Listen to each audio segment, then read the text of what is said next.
Orders from Temu came in. Yay! Okay, so we're super excited about those. They came in, I would say, pretty early. This is the fastest my Temu orders ever came in, because usually they take like a week, 2 weeks, like literally a long time, where I'm like, oh my god, no way. Can we do like the same thing that Amazon does? Like, seriously? Anyways, one thing you have to learn about Temu, they have way better deals than Amazon. Like, I'm gonna be honest, like, I've seen a lot of great stuff on Amazon a lot of great stuff on Temu that is a lot cheaper than what I've seen on Amazon. So I mean, if we can do like, I like that deliveries. I think that expensive deliveries are the ones that do end up coming a lot faster than others. Like, the smaller deliveries take a little while, but for me, so far, everything has been coming fast from Temu this week. So I'm super excited, guys. We're going to talk about therapy because we really want to get into it. I did have a therapy session today. Okay, so I'm going to tell you guys, I'm going to be honest with you guys about, okay, so I finally got a message from my caseworker,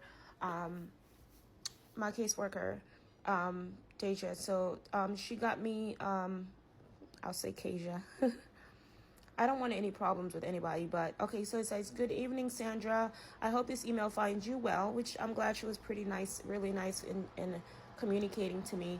I hope this email finds you well. I'm writing to address some concerns that have arisen regarding our recent interactions and adherence to the program rules. I'd like to emphasize that mutual respect and cooperation are essential components of our client case manager relationship.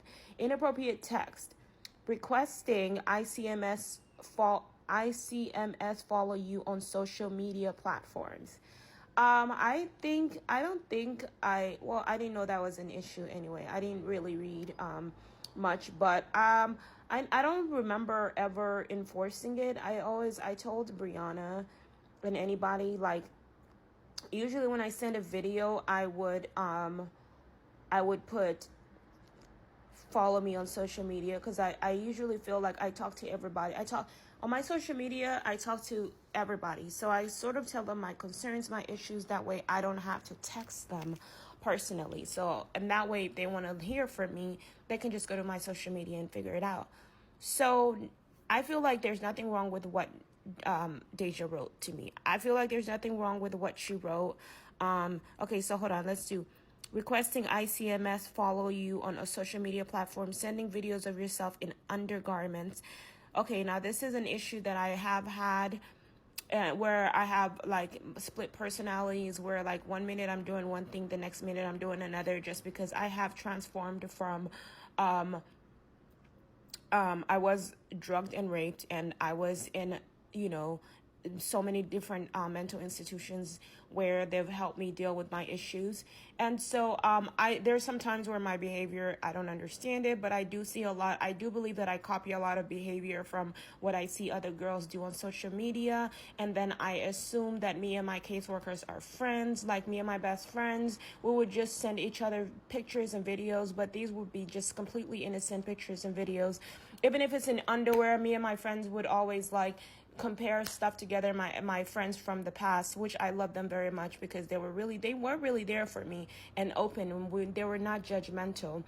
And so it's a thing where patients might assume that a caseworker is their friend, and that can definitely break boundaries, which is something that I would never want to do, is break boundaries between me and my caseworkers, right? And then it's like accusing ICMS of stealing rent funds that are allocated to you and using them on myself and or other clients. I don't believe I did accuse her. I wish that she would, I probably shouldn't say her name. I do believe that she would show me where I did that, and that way I could really see and be like, okay, I did say that. But we're not going to go back and forth, right?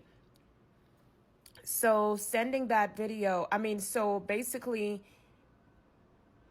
I did apologize if I did accuse her of that, but I don't believe I accused her. I believe I assumed this was what was going on, and I was talking about it. So yeah, but no making assumptions. You live and you learn. I wish she would have sent this video. I had spoken to my therapist and said, well, you know, I wish that she would have sent this consent to me right after the incident happened versus her sending, because if you want behavior like this to stop, it's very important, if you are a caseworker or the person that they're sending the letters to inform the person that is sending you those letters. Please do not send me these letters. I understand that you need an outlet, someone to talk to. I'll do my best to find it. And I think that the reason that they don't send these letters is because probably they're supposed to, from my understanding, Good Seed was supposed to help me find a therapist, help me find a shelter versus me sleeping on the streets. But I had already spoke to my old caseworker, Tremaine, and told him that I had preferred being on the streets versus being in a shelter because I was witnessing too much going on with caseworkers and clients and caseworkers that were not doing what they were talking respectfully or doing what they were supposed to do, and it made me feel like I had to teach them how to do their job, and that's something I did not want to do. I wanted my main focus to be on me because it can be overwhelming to be a patient and be a therapist or a doctor at the same time. So I wanted to focus on my mental health, right? I did making clear that I struggle with mental health. I did send some videos in my undergarments, but it wasn't to make a statement. It was just probably a form of retaliation or probably just trying to open up. I don't know why. Sometimes I don't understand my behavior, but once I'm spoken to about it, at least I'm like, okay, now I know that this is not what should happen. Like, I feel like I should know these things, but the sad thing is that sometimes your conscience fails you.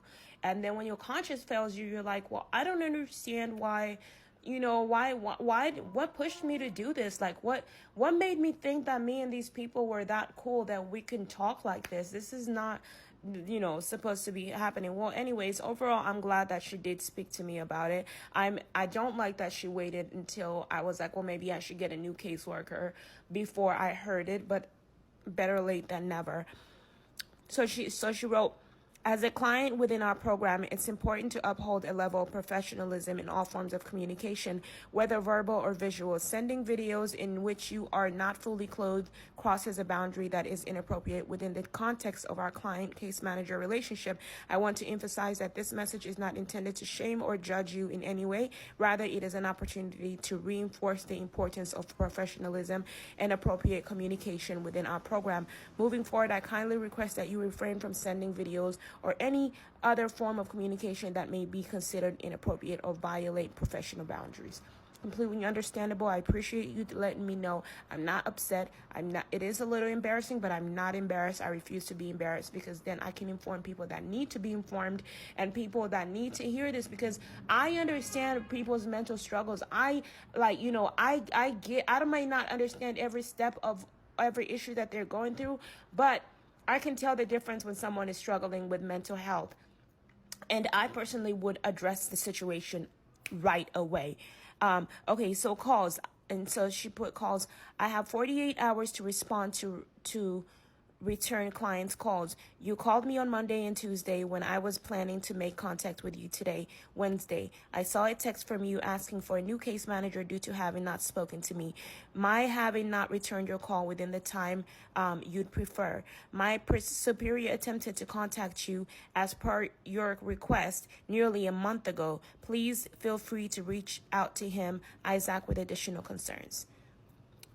So she put his name, but she didn't put his number. But I'm not going to bother to reach out because it's a waste of time to keep trying to find a new caseworker. I just need to just not talk to anybody and just focus on talking to my therapist about whatever I feel, and whoever can help will be able to help, because you can't force your caseworkers to do good. I mean, I'm not saying they're doing bad, but just to do anything.